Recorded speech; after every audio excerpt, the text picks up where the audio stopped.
मैं इतनी हसीन थी कि मेरा जुआरी बाप मुझे बेचना चाहता था। मैं हर वक्त अपने बाप से डरती रहती थी। आज सुबह मेरी आँख खुली तो मेरी माँ मेरे सिरहाने बैठी हुई थी। वह मुझे देखकर कहने लगी, किरण अब तुम बड़ी हो गई हो, मैं तुमसे एक बहुत ज़रूरी बात करना चाहती हूँ। माँ ने मेरा हाथ थाम कर मुझसे इतना ही कहा और फिर उन्होंने कमरे की खिड़कियाँ और दरवाजे बंद कर दिए थे। मैं हक्का बक्का सी माँ की तरफ देखती रह गई थी। इससे पहले तो उन्होंने कभी भी मुझसे इस तरह की बात नहीं की थी। माँ कहने लगी, मैं जो बात तुमसे कहना चाह रही हूँ वे तुम्हारे छोटे से दिमाग पर नागवार भी गुजर सकती है। हो सकता है तुम्हारे दिल को तकलीफ भी हो, इसलिए तुम अपना दिल थाम लो। मुझे तो यही लगता था कि माँ बिना वजह सनसनी फैला रही हैं, मगर जब मैंने माँ की बात सुनी तो मेरा दिल बंद होने लगा। मैंने सोचा कि ये सब माँ ने क्यों कहा है और किस लिए कहा है। मुझे उनकी बात अच्छी नहीं लगी थी। मेरा जी चाहा कि मैं माँ के लबों पर हाथ रख दूं और उनसे कहूं कि मुझ में इससे ज़्यादा सुनने का हौसला नहीं है। माँ बोली, किरण अब तुम जवानी की दहलीज पर कदम रख चुकी हो। जिस कदर मुमकिन हो अपने बाप की नज़रों से दूर रहो। वे तुम्हें अपने पास बुलाएं तो ना जाया करो। तुम्हें पता तो है तुम्हारा बाप कितना बड़ा जुआरी है। वे कुछ पैसों के लिए तुम्हें किसी वक्त भी बेच सकता है। अगर तुम्हारा बाप कुछ खाने के लिए लेकर आए तो खाने से इनकार कर दिया करो, तुम्हारी भलाई इसी में है। मैं बोली, माँ मेरे सामने ऐसी बातें मत करो। मैंने बहुत सी जवान लड़कियों को देखा है जो अपने बाप के साथ बहुत ज़्यादा फ्री होती हैं और फिर मेरे बाबा तो मुझ पर जान न्यौछावर करते हैं। माँ बोली, हाँ हाँ मैं सब कुछ देख रही हूँ, वे तुझ पर जान न्यौछावर करते हैं, तभी कह रही हूँ कि इससे दूर रहो, इसी में भी सभी की भलाई है। मैं गुस्से से बोली, मुझे नहीं चाहिए ऐसी भलाई। इतना कहकर मैंने कमरे का दरवाज़ा खोला और बाहर निकल गई।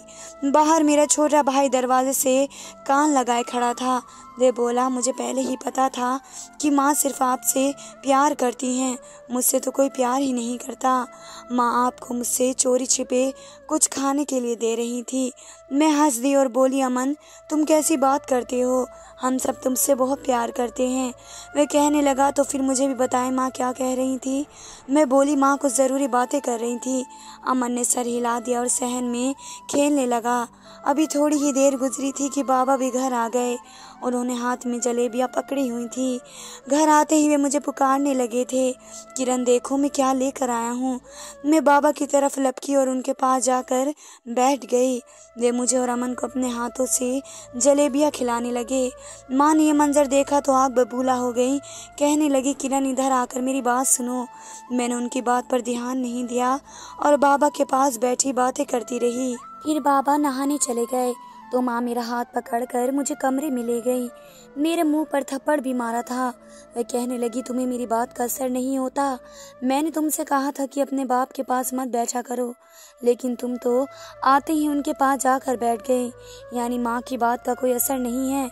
मैं बोली, माँ मैं बाबा से बहुत प्यार करती हूँ, उनके पास नहीं बैठूंगी तो फिर किसके पास बैठूंगी। माँ ने मुझे गले लगा लिया। वे रोते हुए बोली, सारा कसूर मेरा है बेटी, मैंने तुझसे हकीकत छुपा कर रखी हुई थी। मुझे चाहिए था कि सब कुछ मैं पहले ही तुम्हें बता देती। मैं बोली, माँ ऐसी भी क्या बात है। तभी बाबा की आवाज़ आई। वे कहने लगे, किरण और अमन कहाँ हो तुम दोनों।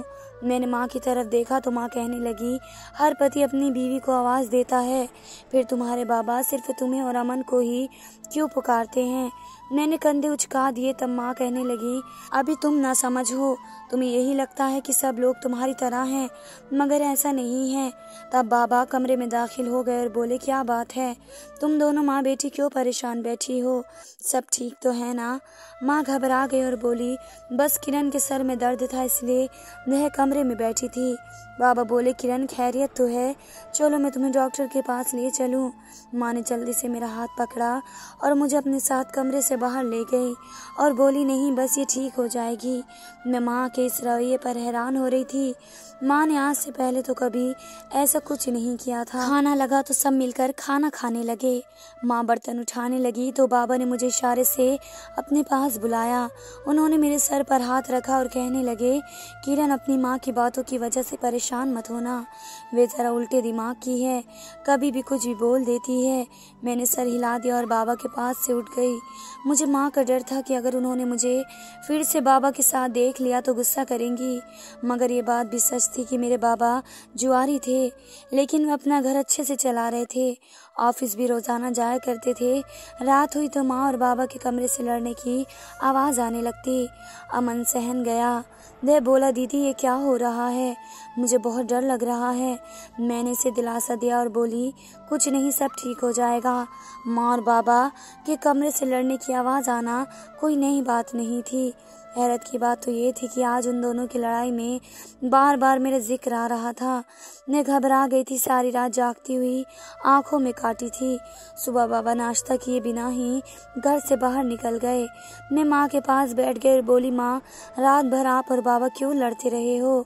तब माँ फूट फूट कर रोने लगी थी। मुझे उनके रोने से तकलीफ हो रही थी।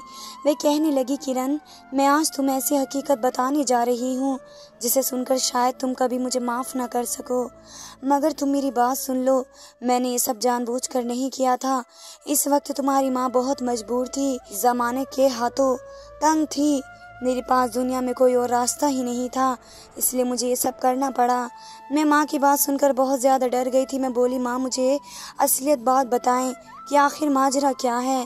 माँ कहने लगी, बेटी, तुम 2 साल की थी जब तुम्हारे बाप का एक्सीडेंट हो गया था। मैं इसे बहुत मोहब्बत करती थी। मैंने जब ये खबर सुनी तो रोने पीटने लगी थी, मगर मेरी सांस आकर मुझे ही कोसने लगी। वे बोली, तुम मनहूस हो, तुम्हारे कदम ही मनहूस हैं। तुम्हारी वजह से मेरे बेटे के साथ ये हादसा हुआ है। मेरी एक बात कान खोल कर सुन लो, अगर मेरे बेटे को कुछ हो गया तो मैं तुम्हें जिंदा नहीं छोड़ूंगी। मैं तो पहले ही बहुत परेशान थी, अब ये बातें सुनी तो दम घुटने लगा।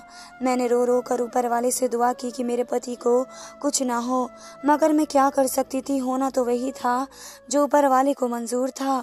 मेरा पति मर गया था, तुम यतीम हो गई थी और मैं विधवा हो गई। माँ की बातें सुनकर मेरी आंखों में आंसू आ गए। ये बहुत ही अजीब सी बात थी जो उन्होंने मुझे बताई थी। मुझे अपने कानों पर भरोसा नहीं हो रहा था। मेरी आंखों में आंसू देखकर माँ जल्दी से उठी और एक पुराने से बैग से कुछ ढूंढने लगी। फिर वे मेरे पास आकर बैठ गई थी। माँ ने मेरे हाथ में एक तस्वीर थमा दी। वे कहने लगी, यह था मेरा पहला पति और तुम्हारा सगा बाप।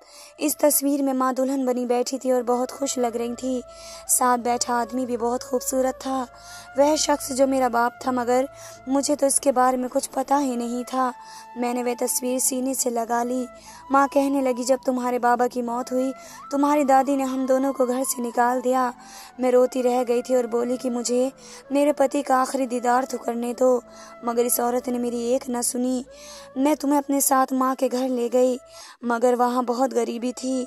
मेरे भाई कोई काम नहीं करते थे, माँ मोहताज थी। मेरा बाप तो बहुत वक्त पहले ही मर चुका था। मेरे घर वालों ने हम दोनों को हाथों हाथ अपने घर रख लिया, मगर वहाँ हालात इस कदर ख़राब थे कि तुम हर वक्त बीमार रहने लगी। मुझे तुम्हारे खातिर कुछ न कुछ तो करना ही था। एक दिन मेरी माँ कहने लगी कि बेटी, तुम दूसरी शादी कर लो, इसमें तुम्हारी बच्ची की भलाई है। इस वक्त मुझे माँ की बात बहुत ठीक लगी। मैंने हामी भर ली और कहा, ठीक है माँ, आप मेरे लिए रिश्ता तलाश कर दें, मैं शादी कर लूँगी। माँ ने तुम्हारे इस बाबा का रिश्ता मेरे लिए ढूंढा। वह मुझसे शादी करने पर राजी था। मैंने उसके सामने हाथ जोड़कर बस इतनी गुजारिश की थी कि तुम मेरी बेटी को स्वीकार कर लेना। वह बोला, हाँ ठीक है, मैं तुम्हारी बेटी को अपने सीने से लगा कर रखूँगा। मैं बोली, अगर तुमने ऐसा कर दिया तो मैं उम्र भर तुम्हारी गुलाम बन कर रहूँगी। तुम जो कहोगे मैं वैसा ही करूँगी। वह खुश हो गया। उसने मेरे साथ शादी कर ली और मुझे अपने घर ले आया। इसने मेरी बात मानी और तुम्हें अपनी बेटियों की तरह चाहने लगा। घर में खाने की भी कोई कमी नहीं थी। मैं अब अपने पहले पति को याद करके आहें भरती रहती थी, मगर इस बात पर खुश थी कि तुम सुरक्षित हाथों में हो। एक दिन माँ मुझसे मिलने के लिए आई तो तुम्हारे बाबा ने बहुत हंगामा किया। वह कहने लगा, आज तो तुम्हारी माँ मेरे घर आ गई हैं, अगर दोबारा मैंने उसे यहाँ देखा तो तुम्हें तलाक दे दूंगा। मैं तो उसकी बात सुनकर हक्का बक्का रह गई। मैं बोली, क्यों? आप मेरी माँ के बारे में ऐसे अल्फाज क्यों इस्तेमाल कर रहे हैं? तब वह कहने लगा, इस मोहल्ले में मेरी इज्जत बनी हुई है। अगर लोगों को अंदाज़ा हुआ कि मैंने इतने गरीब घराने की लड़की से शादी की है तो लोग मुझ पर थू थू करेंगे। मुझे उससे इस तरह की बातों की उम्मीद नहीं थी, मगर मैंने अपने दिल पर पत्थर रख लिया और सोचा कि अगर मेरी बेटी यहाँ अच्छे से पल सकती है तो मुझे अपनी माँ से नहीं मिलना चाहिए। मैंने उनकी बात मान ली और अपने घर वालों से हर किस्म का रिश्ता ख़त्म कर दिया। मगर मुझे अब समझ में आया कि तुम्हारे सौतेले बाप ने मुझसे शादी क्यों की थी और फिर उसने मुझे मेरे रिश्तेदारों से दूर क्यों कर दिया था। उसने बहुत लंबी प्लानिंग की थी, जबकि मैं तो यही समझती रहती थी कि ये शख्स मेरे साथ मोहब्बत करता है। मुझे इस बात का भी बाद में पता चला कि तुम्हारा बाप जुआ भी खेलता है और तुम्हारा सगा बाप नहीं है। इसने मुझे ये सब बताने से मना किया था। मैंने इसकी ये बात भी मान ली थी। फिर हमारे घर अमन पैदा हो गया तो मैं यही समझने लगी कि तुम्हारा सौतेला बाप सगे बाप की तरह तुम्हें चाहता है, मगर ये मेरी खुशफहमी थी। सौतेले कभी भी सगे नहीं बन सकते। मैं बोली, माँ अब क्या हुआ है? माँ कहने लगी, तुम कुछ दिन अपनी आंखें और कान खुले रखो, हर बात खुलकर तुम्हारे सामने आ जाएगी। मैं कुछ भी कहकर तुम्हें और परेशान नहीं करना चाहती। तुम मेरी एक बात पल्लू से बांध लो, ये तुम्हारा सगा बाप नहीं है, वे तुम्हारे लिए एक अजनबी शख्स है और अब तुम बड़ी हो गई हो, बालिग हो गई हो, इससे दूर ही रहना। इतना कहकर माँ मेरे पास से उठ गई थी, जबकि मैं फूट फूट कर रोती रही थी। आज मेरा दिल बहुत ज़ख्मी हो गया था। सच कहूँ तो मुझे अपने सगे बाप की मौत पर रत्ती बराबर भी अफसोस नहीं था। जिस इंसान को मैंने कभी देखा ही नहीं, जिसका जिक्र भी नहीं सुना, उसके बारे में अचानक से सुनकर दिल में कोई जज्बात नहीं उभरा था। मैं तो इस इंसान के लिए रो रही थी जिसे मैं उम्र भर अपना बाप समझती रही। वे मेरे लिए अजनबी कैसे हो सकता था? आज मैं इसी के लिए रो रही थी। ऐसा लग रहा था जैसे उनकी मौत वाकई हुई हो। मेरे अंदर उदासी भर गई थी। मैं सारा दिन मुर्दे की तरह कमरे में लेटी रही। शाम के वक्त बाबा काम से वापस आए तो वे मुझे और अमन को पुकारते रहे, मगर मैं उठ ना सकी। बाबा मेरे कमरे में आ गए थे। मेरी माँ ने सारा दिन कमरे में झांक कर नहीं देखा था। बाबा के आते ही वह भी वहीं पर आ गई थी। बाबा कहने लगी, मेरी गुड़िया इस तरह क्यों लेटी हुई है? माँ कहने लगी, इसकी तबीयत खराब है। बाबा तड़प गए, कहने लगे, चलो उठो, मैं तुम्हें डॉक्टर के पास ले चलूं। माँ ने कहा, नहीं, ये नहीं जाएगी। बाबा माँ को घूरने लगे। तब मैं बोल पड़ी कि नहीं बाबा, मुझे कहीं भी नहीं जाना। बाबा मुझे देखते रहे और फिर माँ बाबा से कहने लगी कि मुझे अपनी माँ से मिलना है। बाबा एकदम से दहाड़ पड़े थे। कहने लगे, तुम वह बात भूल गई हो क्या जो मैंने शादी के शुरू के दिनों में की थी? मैंने तुमसे कहा था कि तुम अपने मायके वालों से कोई रिश्ता नहीं रखोगी। माँ फूट फूट कर रोने लगी और बोली, मुझ पर इस कदर जुल्म मत करो। बाबा बोले, जो कुछ मर्जी कर लो, मेरी तरफ से कल भी इनकार था और आज भी इनकार है। इतना कहकर बाबा बाहर चले गए, जबकि माँ मेरे पास आ गई और बोली, देखा तुमने अपने बाप का गरूर। तब मुझे एहसास हुआ कि जिस शख्स को मैं फरिश्ता समझती रही हूँ, वे असल में अच्छा इंसान नहीं है। इसने मेरी माँ से रिश्ते तक छीन लिए थे। आज रात मेरे बाबा और माँ की बहुत लड़ाई हुई थी। मैंने सुबह उठकर वजह पूछी तो माँ ने सब कुछ सच सच बता दिया। वे कहने लगी, हकीकत ये है कि वे तुम्हारी जवानी और खूबसूरती को देखकर लालच में आ गया है। वे तुम्हें एक अमीर आदमी के हाथों बेचना चाहता है। मैं ये बात सुनकर हक्का बक्का रह गई। मैं रोने लगी थी। इस दिन एक आदमी हमारे घर आया था। मैंने माँ से पूछा कि कौन है। तब माँ ने बताया कि यह तुम्हारे मामा हैं। मामा मुझे बहुत ही अजीब लगा था। माँ ने मुझे कहा कि मामा के पास जाकर नमस्ते करो, जबकि मैं तो दूर से ही उनको देखती ही डर गई थी। खैर, जब बाबा घर वापस आए और मेरे मामा को देखा तो गुस्से से लाल हो गए थे। वे माँ से कहने लगे, ये इंसान अभी मेरे घर से चला जाए, नहीं तो मुझसे बुरा कोई नहीं होगा। बाबा घर से बाहर निकल गए थे। मुझे माँ पर तरस भी आ रहा था कि बेचारी अपने भाई से बहुत वक्त बाद मिली थी। खैर, बाबा के दोबारा घर आने से पहले मामा वापस लौट गए। बाबा जब घर आए तो मैंने खुद को कमरे में छुपा लिया। मैं नहीं चाहती थी कि वे मुझे बेच दें। मुझे अब हर वक्त डर लगने लगा था। एक रात बहुत ही अजीब सा वाक़या हुआ। माँ मेरे पास आकर मुझे कहने लगी, आज रात तुम्हारे बाबा तुम्हें बेचने वाले हैं, मैं तुम्हें बचा लूँगी। इतना कहकर माँ ने मेरे नाक पर रुमाल रख दिया और फिर मैं गहरी नींद में सो गई। जब मुझे होश आया तो मैंने खुद को एक अजीब से कमरे में पाया। मैं उठकर बैठ गई। दिल को अजीब सी घबराहट होने लगी, मगर तभी मुझे अमन नज़र आ गया था। मेरा भाई मेरे पास था। मैं कमरे से बाहर निकली तो माँ पर नज़र पड़ी। मैं माँ के पास जाकर बैठ गई। बोली, हम कहाँ आए हैं माँ? माँ कहने लगी, रात को वे तुम्हें बेचने वाला था। मैंने तुम्हारे मामा को फ़ोन भी कर दिया था। शुक्र है कि उसने वक्त पर हमें बचा लिया। अब हम तुम्हारे मामा के घर में ही रहेंगे। मैंने सर हिला दिया। मुझे बहुत अफसोस हुआ। काश वे इंसान जिसको मैं बाप समझती रही वैसा ना निकलता। मामा का घर अजीब सा था। इस घर में बहुत सी औरतें और मर्द थे। वह सब अजीब से थे। मुझे वहाँ अच्छा महसूस नहीं हो रहा था। मेरी माँ भी हमसे कट कर रह गई थी। 2 दिन तो आराम से गुजर गए, मगर तीसरी रात अजीब सा वाक़या हुआ। मेरे मामा जो एक बार हमारे घर भी आए थे, मेरे पास दूध लेकर आए और बोले कि इसको पी लो। मैंने उनकी तरफ बड़ी गौर से देखा। मैंने मामा के हाथ से दूध का गिलास पकड़ लिया तो मामी ने इशारे से मुझे अपनी तरफ ध्यान देने का कहा। मैंने उनकी तरफ देखा तो वे मुझे दूध पीने से मना कर रही थी। फिर बहाने से मेरे पास आ गई और मामा को बातों में लगाकर उसने मुझे दूध गिराने का इशारा कर दिया। मैं हैरान थी कि आखिर वे ये सब क्यों कर रही थी। मैं दूध का गिलास हाथ में पकड़ी बुत बनी खड़ी थी। तब मामी मेरे मामा का हाथ पकड़कर ज़बरदस्ती अपने साथ ले गई। तभी पीछे से मामी मुझे इशारा कर रही थी कि दूध गिरा दो। मुझे अपनी मामी अच्छी नहीं लगती थी। जब से हम यहाँ आए थे वे हमसे बातचीत भी नहीं करती थी, आंखें माथे पर रख कर बैठी हुई थी। और आज जब मामा के दिल में मेरे लिए रहम आ गया तो मेरी हमदर्द बनकर आ गई थी। मैंने सारा दूध पी लिया था और अपने कमरे में आकर लेट गई। थोड़ी देर गुजरी कि मेरी आंखों के आगे अंधेरा छा गया। मैं गहरी नींद में डूब गई। जब मेरी आंख खुली थी मैं खुद को कमरे में पाया था। वो कोई आम कमरा नहीं था। मैं उठकर बैठ गई। हर तरफ फूलों की खुशबू थी। मैंने अपने हुलिये को देखा तो दंग रह गई। मैं तो दुल्हनों की तरह सजी हुई थी। तभी कमरे का दरवाज़ा खुला और एक बूढ़ा सा मर्द कमरे में दाखिल हुआ। मैं इसको देखकर घबरा गई और बोली, कौन हो तुम? वे मुस्कुरा दिया और बोला, आज तुम मेरी मेहमान हो। मेरा दिल बहुत घबरा रहा था। मैंने इस कमरे से निकलने की बहुत कोशिश की, मगर मुझे बेबस कर दिया गया था। मैं अपनी बदकिस्मती पर रोती रह गई। सुबह हुई तो मेरे मामा मुझे जाकर ले गए। मैं बोली, ये सब क्या था? वे हंसकर बोले, हमारे यहाँ का यही दस्तूर है, यहाँ पर लड़कियाँ ऐसा ही करती हैं। मैं घर पहुँची तो खूब बवाल मचा था।